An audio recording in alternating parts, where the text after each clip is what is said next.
Bueno, hoy vamos a continuar con los temas relacionados con el manejo de los agroecosistemas y en este caso vamos a trabajar manejo integrado de plagas. ¿Ok? Vamos a conocer un poco sobre en qué consiste ese manejo integrado de plagas. Cuando se habla de manejo integrado de plagas, se está involucrando ciertos conceptos que involucran el control natural, el control biológico, el control etológico, que tiene que ver con el comportamiento de las plagas, un control cultural que tiene que ver con las características de la población donde se está realizando el manejo de plagas, y un control físico, químico o mecánico. Entonces, todos los controles de plagas involucrados en varias herramientas o en una sola herramienta es lo que se conoce como manejo integrado de las plagas. Estas prácticas nos ayudan a controlar las plagas de una forma que no impacte de una manera tan negativa en los ecosistemas y la salud del medio ambiente. Bueno, como les dije, entonces vamos a ir conociendo un poco cada uno de las herramientas que utiliza el manejo integrado de las plagas, incluyendo al final también los plaguicidas, que es el control químico de las plagas. La primera información que debemos conocer para el manejo de las plagas es conocer el hábitat de las mismas. Al nosotros conocer el hábitat de las plagas, podemos también tener estrategias o herramientas agroecológicas como la alternanza de cultivos o rotación de cultivos. ¿Sí? En un mismo campo, entonces podemos tener de manera alterna un cultivo de cereales, después en el siguiente ciclo un cultivo de girasol, de cereales, otra vez, y un cultivo de leguminosas posteriormente. Esto ayuda a que las plagas que están presentes en el cultivo de cereales, por ejemplo, no son las mismas plagas que van a atacar el cultivo de girasol. Y a su vez, las plagas del cultivo de girasol no son las mismas plagas que van a atacarlo a las leguminosas. Entonces, eso permite que no tener el hospedero esas plagas en un cierto tiempo, pues la plaga deja de reproducirse y estamos cortando el ciclo de vida de esa plaga en particular. Otro aspecto que tomamos en cuenta para manejo de plagas es utilizar barreras físicas. El uso de barreras físicas, bien sean naturales como plantas, como estas que les coloco aquí en esta imagen, plantas con una altura mayor a la del cultivo, o barreras físicas artificiales como las mallas que se utilizan en los invernaderos. Esas barreras físicas no permiten que la plaga de un cultivo pase hacia otro cultivo, bien sea porque les interrumpen el paso físico o también porque la barrera, en el caso de las barreras naturales, pueden ser barreras que atraen la plaga y las mantienen en una barrera natural que no es un cultivo comercial.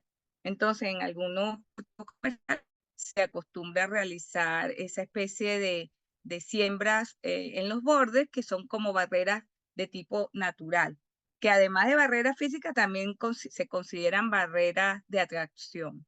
Sí, aquí les dejo un ejemplo de lo que sería una alternancia de cultivo típica, pues para evitar que las plagas, por ejemplo, del tomate, se vuelvan a presentar en el siguiente ciclo de cultivo de, por ejemplo, de las cebollas, que es de otra familia. El tomate de la familia del tomate es la solanácea, entre estas también se encuentran la familia del pimentón y la berenjena. Si nosotros tenemos un cultivo de solanáceas en un ciclo, lo ideal es que en el siguiente ciclo no sembremos ninguna de las familias de las solanáceas. Es decir, si tenemos tomate, no vamos a sembrar el siguiente ciclo ni tomate, ni pimentón, ni berenjena, que son de la misma familia, sino que vamos a alternar con un cultivo de liliáceas, que por ejemplo son las cebollas, los ajos, los puerros, o de umbelíferas, que son las familias como la zanahoria, los apios, el nabo también, para romper el ciclo de la plaga de la familia de las solanáceas, ¿sí? En el siguiente ciclo, alternar como otro tipo de familias diferentes a las liliáceas, que en este caso la recomendación serían familias de las compuestas, ahí está la lechuga, las escarolas, o de las cucurbitáceas, que son los calabacines, los pepinos, las auyamas. Y seguir en un siguiente ciclo con otro tipo de familias de cultivos, que en este caso se recomienda, por ejemplo, las leguminosas, que son las familias de las plantas que generan, que producen asociaciones con sus raíces y otras bacterias simbióticas como el Rhizobia, que dejan el suelo rico en compuestos nitrogenados. Y entonces vamos a tener una cama de cultivo para el siguiente ciclo con una ruptura de la familia de las plagas presentes en en el anterior ciclo, y además un suelo rico en nutrientes como el nitrógeno cuando sembramos leguminosas. Eh, Hay también otra estrategia que se utiliza para romper el ciclo de las plagas, y realmente no es romper un ciclo, sino atraer las plagas de ciertos cultivos hacia los cultivos que se llaman cultivos trampa. Como les decía, algunos cultivos se utilizan como físicas, pero también pueden ser utilizados como atractores de plagas para que esas plagas no ataquen los cultivos comerciales.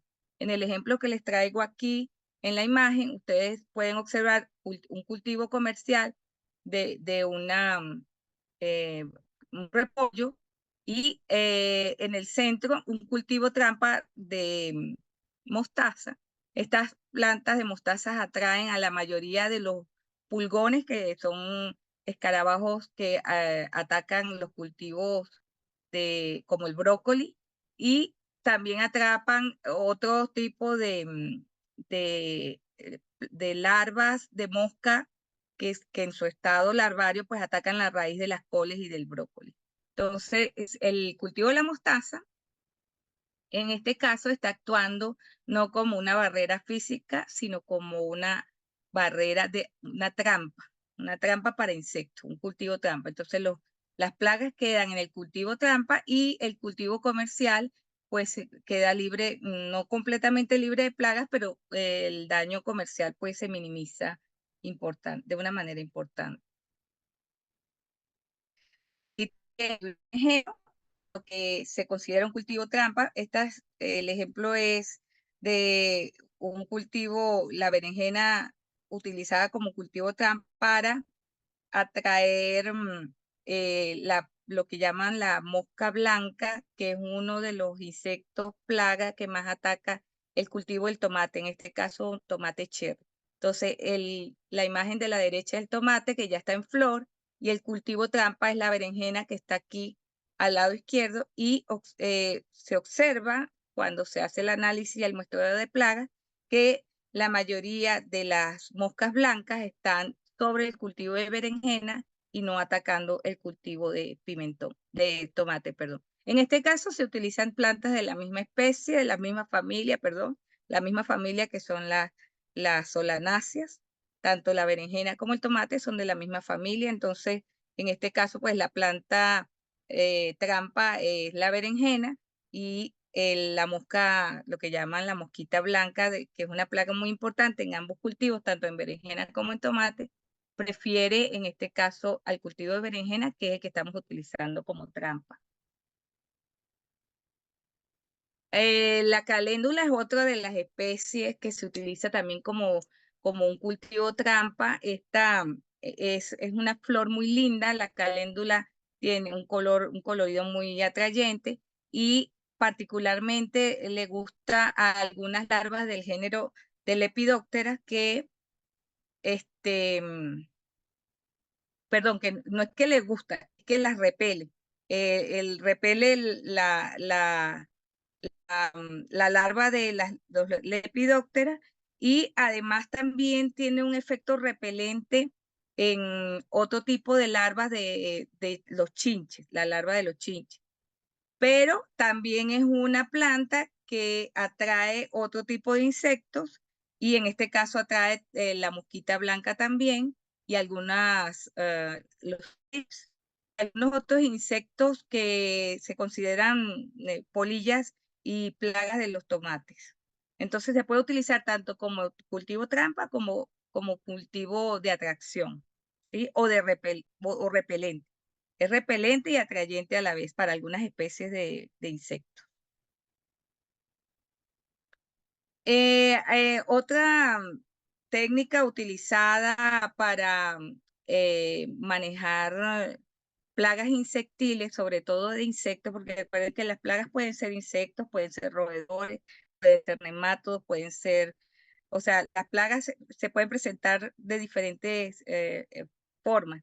Lo que pasa es que el género la familia de los insectos es la más grande del mundo, y entonces la mayoría de las plagas de carácter de importancia agronómica realmente están en el grupo de los insectos.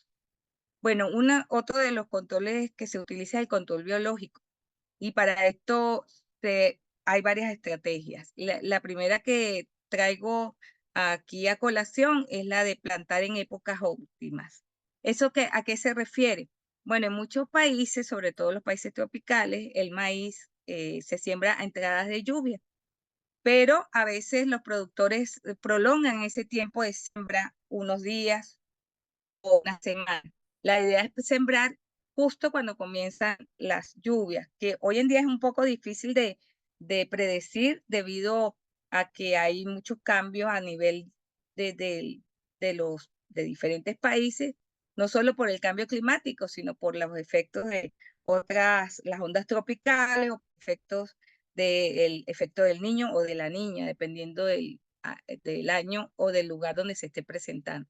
Sin embargo, la mayoría de los productores tienen la información de cuándo es que comienzan las lluvias para empezar las siembras. Es lo que llamamos siembras de secano. Se llaman siembras de secano porque no se utiliza sistema de riego.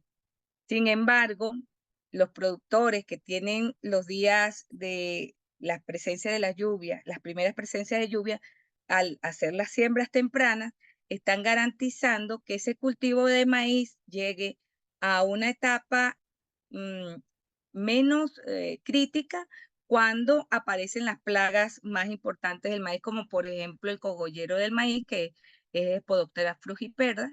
Entonces, al tener una siembra temprana, se está garantizando que el maíz va a estar en unas condiciones más adecuadas para resistir el ataque de la espodóptera cuando la plaga insectil aparezca dentro del cultivo, que generalmente aparece en los primeros estadios de siembra. Pero teniendo el maíz un poco más grande antes de que aparezca la plaga, pues por supuesto que va a resistir mejor los ataques y por supuesto el control va a ser más efectivo también. Cualquiera sea el control que se escoja, este va a mejorarse en la medida que la planta va a estar más fuerte y más vigorosa. La densidad de siembra es otro aspecto que nosotros manejamos como control de plagas. Cuando se hacen densidades de siembras muy tupidas o muy altas, es decir, que tenemos mucha cantidad de plantas por unidades de área, es muy probable que se presenten plagas insectiles y también enfermedades causadas por hongos. Entonces, ajustar la densidad de siembra a densidades óptimas donde exista la buena aireación es lo adecuado, o en su defecto realizar podas o deshierves de los cultivos,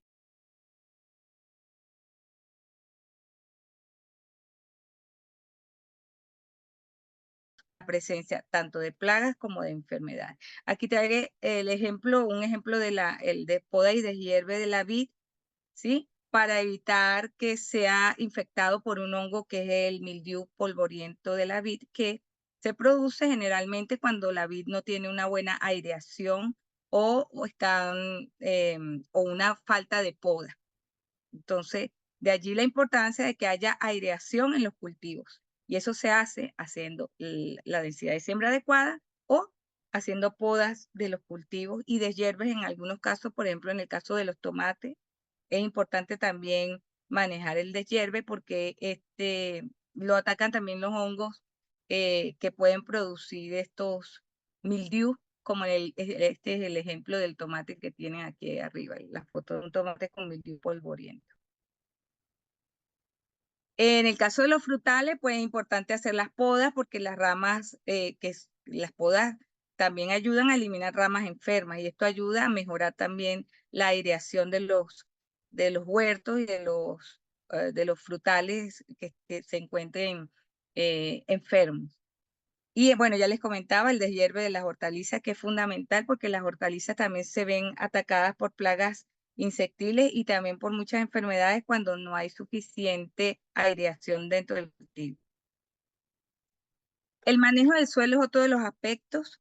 Desde que ustedes comenzaron a ver mis clases, les he hablado siempre de la importancia de un suelo saludable, de un suelo que permite prevenir enfermedades, porque el suelo, además de que contiene los nutrientes que la planta va a utilizar, es el lugar en donde se encuentran los microorganismos que también ayudan a que haya una mejor estructura del suelo, mejor fertilidad. Y esa biodiversidad del suelo es la que nos permite a nosotros tener cultivos fuertes y resistentes a las plagas. En el manejo del suelo, pues tenemos que tocar el tema de rotación de cultivos, que ya lo había mencionado, porque al alternar los cultivos nosotros estamos mejorando no solamente rompiendo el ciclo de la vida de una plaga, sino que estamos mejorando la estructura y la calidad del suelo al alternar cultivos con otros cultivos que permitan mejorar el suelo, como por ejemplo las leguminosas, ¿no? Insisto en las leguminosas porque las leguminosas son de todas las familias de plantas que existen, son las familias que fijan nitrógeno y al fijar nitrógeno en sus raíces también permiten que ese suelo quede con nitrógeno disponible para el siguiente cultivo. Entonces, un ejemplo de manejo de suelo es rotar, por ejemplo, un cultivo como el maíz, que es un cereal, alternarlo con una leguminosa, que puede ser frijoles, alfalfa, para que en este caso se mejore la fertilidad del suelo, pero además de eso también se puedan romper los ciclos de vida de la plaga que ataca a las gramíneas. Otro tipo de manejo de información que debemos conocer a la hora de hablar de manejo de suelo es las enmiendas, ¿sí? Aplicar o añadir materiales que puedan mejorar la fertilidad o la calidad del suelo, como por ejemplo el uso de incorporar yeso o cal agrícola. Esto ayuda a facilitar que haya en suelos arcillosos haya mejor drenaje, y que pueda también favorecer a reducir condiciones para la presencia de plagas en el caso de suelos arcillosos. Y otro aspecto en cuanto al suelo es manejar la humedad del suelo. La humedad del suelo en algunas partes es excesiva, puede ser excesiva, y en otras puede ser deficiente. Los excesos del suelo pues se deben manejar con sistemas de drenaje, establecer sistemas de drenaje en los cultivos y la falta de humedad, entonces se puede sustituir con el manejo de riego, fundamentalmente manejo de riego por goteo, que es el que es más eficiente en el uso del agua, ¿sí?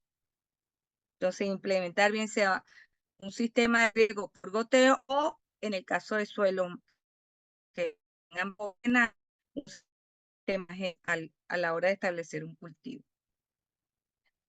Manejo del suelo, pues, por supuesto, debe estar siempre pensándose en incorporar materia orgánica, y cuando hablamos de materia orgánica, pues tenemos que hablar de compost, de lombricompuesto, de compost producido por nosotros mismos en nuestras unidades de producción, o añadir bien sea eh, productos que ya venden también de manera comercial, microorganismos que puedan ayudar a la actividad microbiana de los suelos.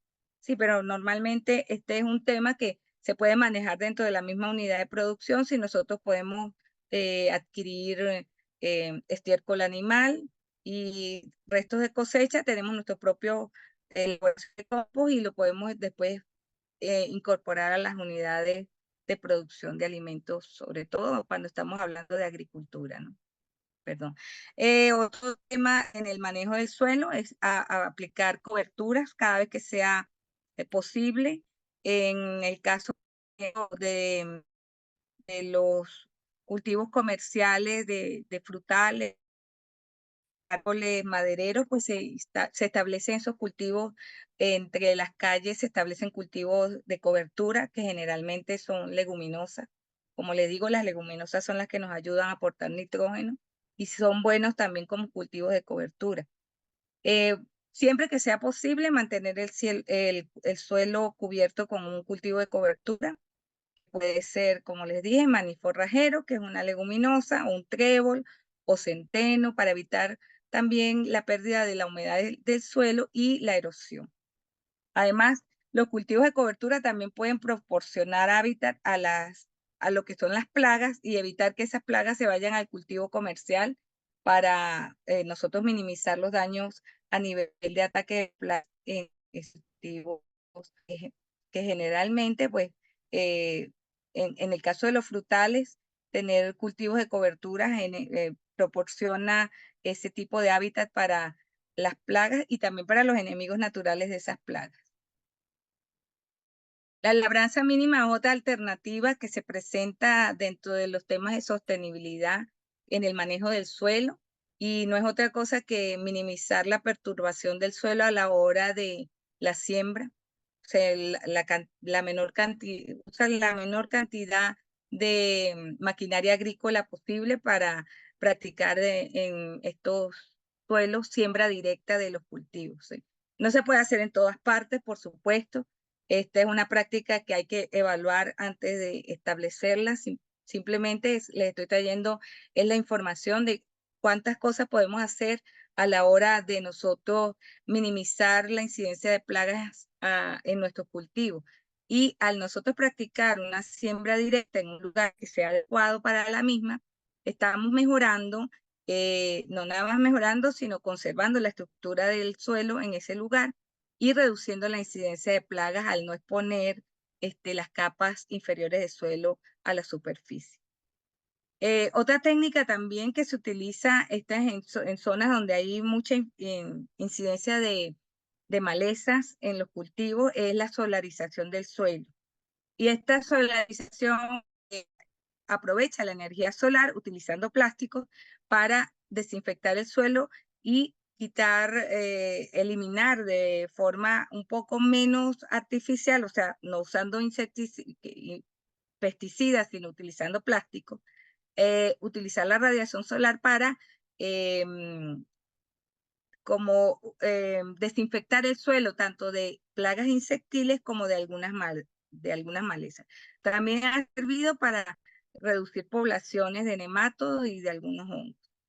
En la clase anterior les comenté que el tema del plástico usado en agricultura pues también está generando ciertos impactos ambientales y ya les había comentado anteriormente que existen también algunas formas de minimizar el impacto ambiental cuando se utilizan este tipo de plásticos en la agricultura.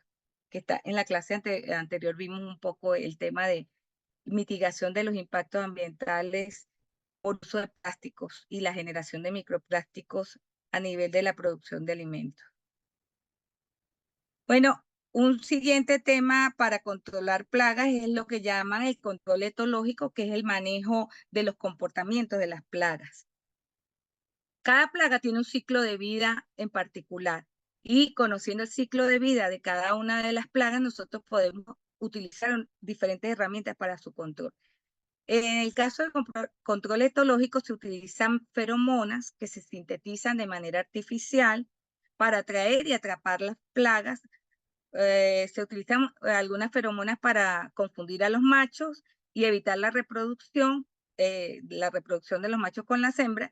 En este caso, pues, el síntesis de la hormona es artificial y también se puede conseguir en diferentes comercios.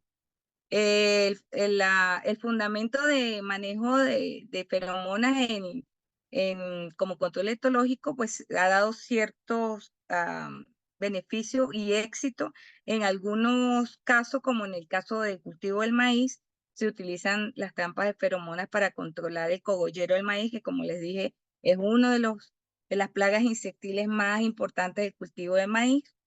Y esta se puede controlar utilizando este tipo de feromonas para atraer y atrapar a los machos particularmente. El control etológico también tiene su sistema tiene su forma de realizarse, una forma de realizarse que primero que debemos conocer el ciclo de la plaga, conocer en qué ciclo o en qué estadio se encuentra la plaga, conocer la cantidad de trampas que vamos a colocar en una hectárea. Generalmente las trampas se colocan después de la siembra y del riego, se distribuyen a 25 metros de las orillas del cultivo. Se recomienda distribuir 4 trampas por hectárea aproximadamente, y se debe cambiar el agua de las trampas cada 3 o 4 días para evitar que la feromona pierda su efecto. Por supuesto que todo este tipo de manejo de plagas debe ser monitoreado. Cuando yo hablo de monitorear es que hay que salir al campo con nuestra lupa y revisar de manera aleatoria el campo de siembra y verificar qué tipo de plagas están siendo, se han presentado en el momento en el que estamos haciendo el monitoreo, ¿no? Otra forma de control etológico es el uso de colores brillantes que son, particularmente el amarillo, atrae mucho a los insectos. Se conoce ya hay mucha experiencia utilizando trampas pegajosas de color amarillo. Aquí en estas trampas de color amarillo puede caer cualquier cosa, que cualquier insecto puede ser benéfico, puede ser malo, pero realmente se colocan cuando ya se evidencia la presencia de plagas con una importancia económica que hay que controlar. Por ejemplo, para los trips funciona muy bien, ¿sí? El color amarillo, y para la mosca blanca también funciona muy bien para atraer este tipo de insectos. Las trampas amarillas con pega, y también trampas amarillas utilizando detergente, ¿sí? Se puede utilizar los dos tipos de trampas. Estas trampas amarillas pues se utilizan unas poncheras o unos recipientes amarillos, se les coloca un detergente al agua que se encuentra en ese recipiente, y allí van a ir cayendo la mayoría de las plagas que les llama la atención este color amarillo. Aquí hay un reconocimiento de las que cayeron en las trampas de pega, y fíjense ustedes que ahí podemos conseguir moscas, trips, pulgones, lo que llamamos la chicharrita de los pastos, pero también hay enemigos naturales. Los enemigos naturales son estos que están aquí, que son estas avispitas que están aquí abajo. Estas avispitas generalmente son controladores naturales de otras plagas y se utilizan en el control biológico como parasitoides. Entonces, vean ustedes que en una trampa de estas amarillas de color pueden caer diferentes tipos de insectos, tanto buenos como malos. La luz ultravioleta también se ha utilizado para atraer insectos, y los que ya venden algunas trampas, sobre todo a nivel de comercial para casas, no tanto para los campos. Pero esta luz ultravioleta, pues además de la luz, pues tiene una pantalla adhesiva que hace que los insectos que son atraídos caigan en esa pantalla o se electrocuten, porque tienen unas trampas que usan también una rejilla electrificada, o algunas trampas tienen inclusive un ventilador que succiona a los insectos y no bueno, lo lleva directo a la muerte a la rejilla de electrocutación. En el control biológico también tenemos, como les comentaba anteriormente, unos insectos o otro tipo de depredadores, que son organismos que pueden consumirse a la plaga, o sea, alimentarse de la plaga, o incluso parasitarlas en los diferentes estadios de la plaga. Entonces, tenemos lo que llamamos el control biológico por enemigos naturales. Estos enemigos naturales a su vez pueden ser insectos, pueden ser bacterias, pueden ser hongos, pueden ser virus y otros parásitos o parasitoides. Vamos a ver hablar un poquito sobre esto. Bueno, en el caso de los depredadores, el depredador más conocido y más llamativo es este que está aquí, que es la mariquita.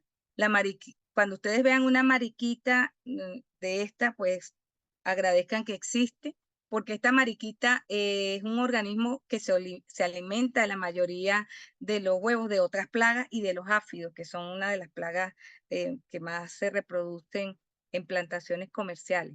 En el caso de este ejemplo, en el caso de tomate, la mariquita está alimentándose de unos pulgones o áfidos y ella prácticamente diezma las poblaciones de áfidos cuando se encuentra de manera natural.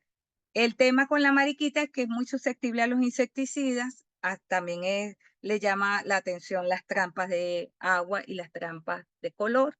Entonces, bueno, en el caso que usemos varios métodos de control de manejo integrado de plagas, pues las mariquitas pueden verse afectadas también por ello. La característica de la mariquita, fíjense que ella en su estado de pupa y de larva es muy diferente a las larvas de los insectos, de la mayoría de los insectos que se consideran plagas. Así que si ustedes observan en campo este tipo de larva, tengan la seguridad que es de una mariquita que próximamente se va a convertir en pupa y posteriormente en adulto. Bueno, otro tipo de insectos que se consideran controladores biológicos es esta que está aquí. Este es un tricogramma, es una avispita. Esta avispa es un parasita, la mayoría de los huevos de los lepidópteros, entre los cuales se encuentra la espodóptera, y otro tipo de plagas que no son lepidópteros, sino que son de otras familias insectiles, pero ella fundamentalmente, ¿qué es lo que hace? Ella, la avispa parasita o pone sus huevos en el huevo de la larva se considera un, un insecto plaga. Allí se va desarrollando el adulto del tricograma dentro del huevo de la plaga que nosotros tenemos en el cultivo. Posteriormente, después de creo que 21 días, ella emerge y cuando emerge como adulto vuelve a su ciclo a parasitar huevos de las plagas que tenemos presentes en un cultivo. Todo esto puede ocurrir en el campo. De hecho, comercialmente existe liberación de tricograma en campos, sobre todo en campos de algodón, de maíz, donde se da muy bien el ciclo de vida del tricograma. Y allí pueden ocurrir varias veces ciclos reproductivos de tricograma parasitando las especies de las plagas que son generalmente de la familia de los lepidóptera. En el caso, pues, aquí tengo otro parasitoide, también es una avispa, o en este caso es una encarsia que parasita mosca blanca. Ella también, su ciclo de vida parasita los huevos del hospedero y ahí se desarrollan las larvas de los adultos y luego emergen. Todos estos ciclos pueden ocurrir en campo. En el campo quiero decir, en el libre, de manera natural, pero de manera artificial también se pueden ir eh, haciendo en la medida en que los que están monitoreando los campos de cultivo, pues decidan si liberar o no de manera artificial los parasitoides que se producen en laboratorios, ¿sí? Todo esto se puede producir en laboratorio. Otro patógeno que se utiliza como control biológico es un hongo que parasita también larvas de lepidópteros. En este caso, este hongo, vean ustedes cómo la larva está parasitada por el hongo, el hongo se llama Beauveria bassiana. También lo venden de manera comercial y a este hongo le encanta parasitar escarabajos del suelo y también el mosquito que produce el dengue, ¿sí? Y algunos mosquitos que producen enfermedades a nivel de humanos. Entonces, cómo se liberan los hongos en el campo, también comercialmente existen ya productos que pueden ser manejados a nivel de campo y que han funcionado muy bien a lo largo ya de muchos años de experiencia en campo y no generan impactos negativos a nivel del ser humano. Bueno, aquí está la fase de cómo parasita, en el caso de la Beauveria, cómo se parasita, va afectando el cuerpo de los adultos. El micelio y la esporulación ocurren en la fase reproductiva del hongo, y la fase de infección ocurre en el momento en que el hongo parasita o se adhiere al hospedero, en este caso es una mosca blanca adulta. También existen los virus que se utilizan como manejo de plagas. Generalmente el que se utiliza es el virus de la polihidrosis nuclear, que se utiliza para parasitar también, infectar larvas de Lepidoptera. Aquí está observen la larva cómo va quedando momificada después de que ha sido infectada por el virus. Y pues causa la muerte a nivel de entre larva y pupa, ocurre la muerte de la plaga. Entonces, es también un control biológico que se está utilizando a nivel de campo. Lo venden también de manera comercial. Hay diferentes virus que se utilizan en este caso para producir esta momificación de larvas sobre todo de lepidópteros, que son plagas de cultivos, ¿no? La familia de las lepidópteras. Otro tipo de parasitoides que se utiliza son los nematos. También contra larvas de escarabajo y de mosca se utilizan este tipo de parasitoides. Generalmente, después de que el nematodo parasita su huésped, libera una bacteria que es la que mata realmente al insecto o a la larva. Bueno, aquí les traje una especie de resumen del tipo de hongos que se utilizan para control de insectos plaga en muchos tipos de insectos, pero fíjense que el Beauveria bassiana es muy utilizado, no nada más el bassiana, sino las otras especies de Beauveria, porque es uno de los hongos que es más versátil para reproducirlo comercialmente.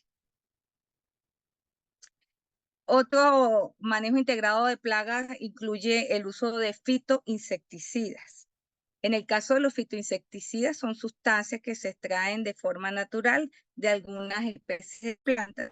Aquí les traje una de las que más se utiliza, es la del NIM.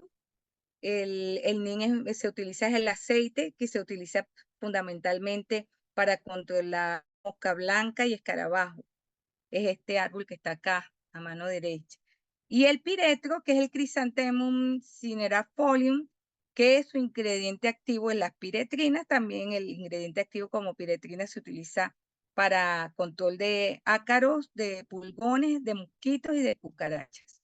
Entonces vean que también se pueden utilizar de forma natural fitoinsecticidas para el manejo integrado de las plagas. Y otro aspecto que han estado también utilizándose en los últimos tiempos es el uso de repelentes, también utilizando plantas o compuestos activos de plantas, como en el caso del ajo, ya que contiene compuestos sulfurados que se utilizan para repeler insectos como los ácaros y los pulgones. El clavo de olor, aunque el clavo de olor es bastante costoso para utilizarlo como repelente, porque no es económico, pero sin embargo les traigo la información, porque el compuesto activo del clavo de olor es un compuesto que se utiliza para controlar plagas también de ácaros y mosquitos. De hecho, lo utilizan en algunos lugares todavía como medicina.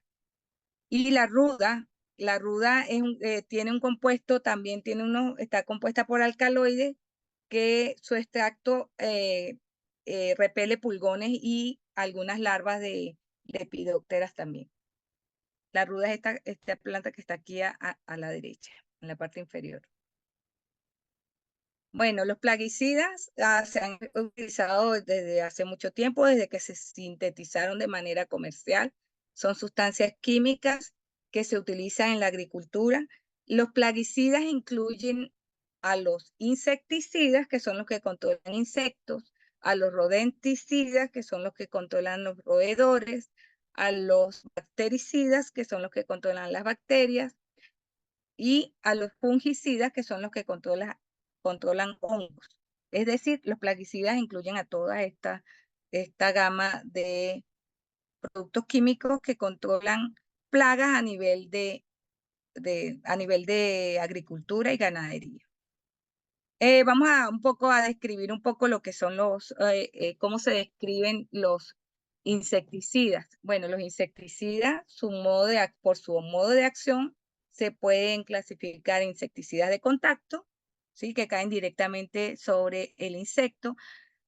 Pueden ser sistémicos, que son los insecticidas que son absorbidos por la planta, y una vez que el insecto se alimenta de la planta es cuando empieza a hacer efecto en el insecto.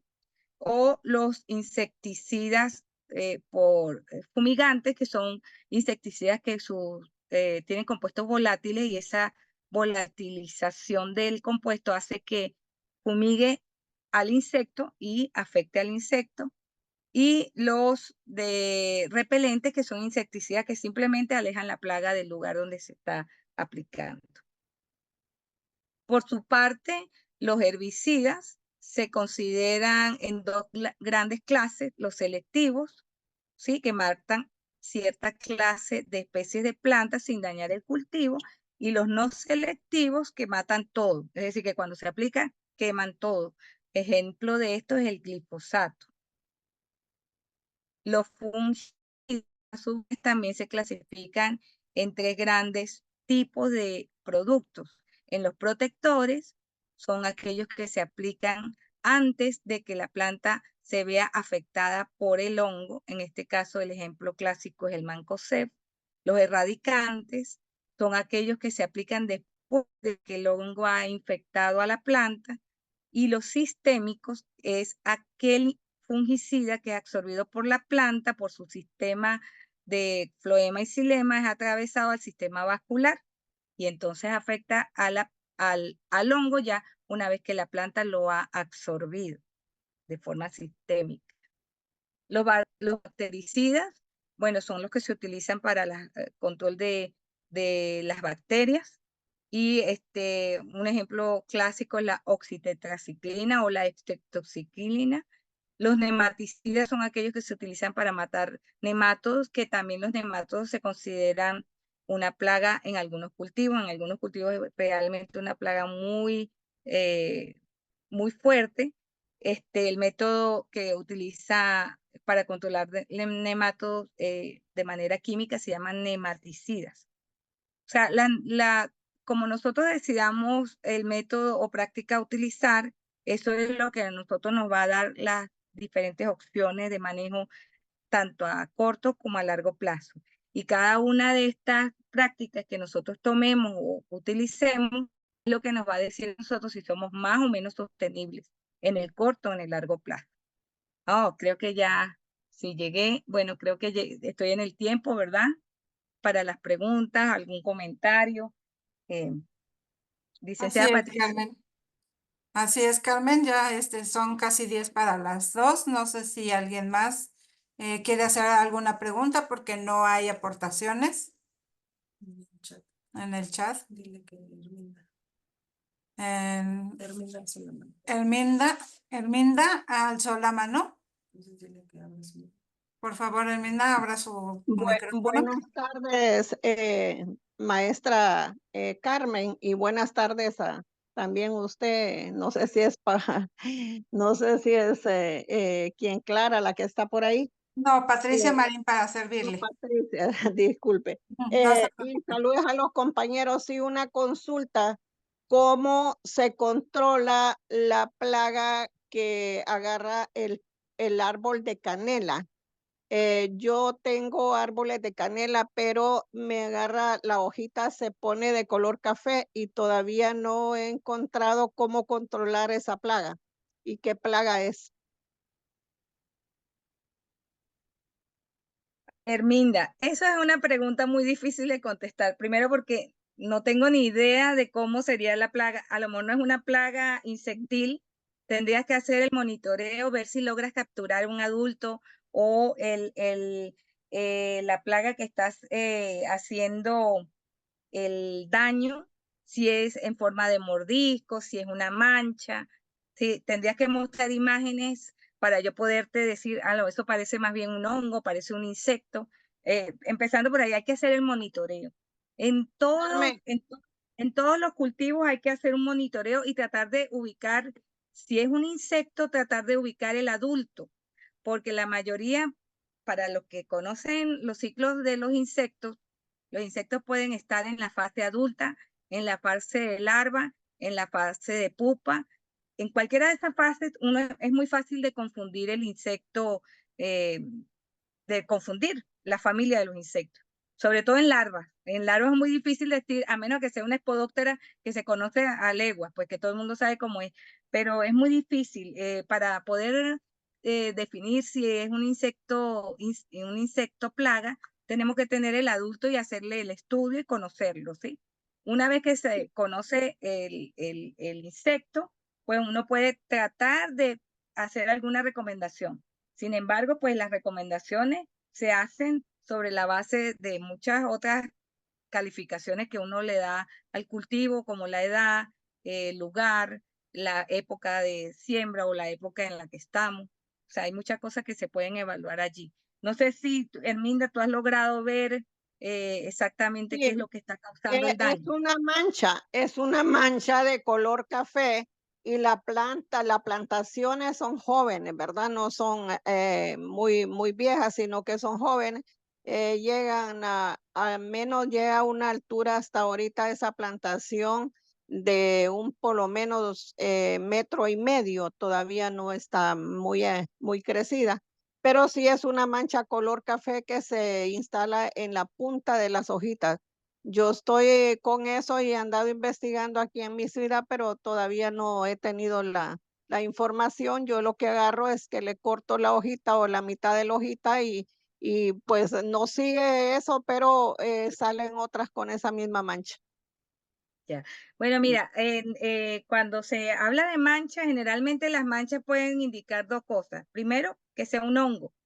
Un hongo que habría que estudiar, analizar, hacer el cultivo del hongo con esa manchita que tú cortas de la hoja, llevarlo a un laboratorio donde hacen el cultivo y se genera, entonces allí crece la forma sexual del hongo y uno puede identificar si es un hongo. Y otro aspecto que hay que tomar en cuenta es que muchas veces las manchas presentes en cultivo también son síntomas de una deficiencia de nutrientes, dependiendo de la forma de la mancha, de dónde se ubica. Tú dices que es en la punta de la hoja, pues todo eso habría que evaluar que también pudiera ser una deficiencia de algún nutriente.